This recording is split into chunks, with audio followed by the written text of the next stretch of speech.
আসসালামু আলাইকুম। আমি আমার জন্মভূমি মোহাম্মদপুর বছিলার থেকে সাভার আক্রাইনে আসছি প্রায় 36 বছর।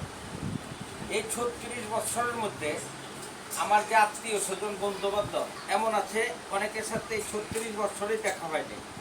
তাই আমি কী অবস্থায় আছি, কী আছি, এই সব কিছু আমি 12 তারিখের পর সাংবাদিকের মাধ্যমে আমার জীবনীটা বলবো এবং আমি সবার থেকে মাপ খালাস নেব।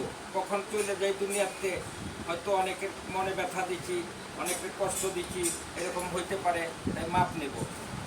তবে 12 তারিখের পর কেন, সেটা হলো আমার শুনতেছি আমার নাতিনের বিয়ে নাকি 12 তারিখে, আর মেয়ের ঘরে আর এক নাতিনের ঈদের 10-12 দিন আগে নাকি কাবিন হয়েছে, কিন্তু আমি কিন্তু জানি না। তাই আমি অনেক সুখে আছি। আমার জীবনীটা আমি সম্পূর্ণ একেবারে ডিটেলস বলবো এবং সবার থেকে মাপ নিব। আল্লাহর হস্তে যদি এই কয়েকদিন বাইচা থাকি আর যদি এর মধ্যে মারা যায়, তাহলে এই সবাই বন্ধু বান্ধব আত্মীয় স্বজন যে যেখানে আছেন আমাকে আল্লাহর হস্তে ক্ষমা করে দেবেন। আসসালামু আলাইকুম।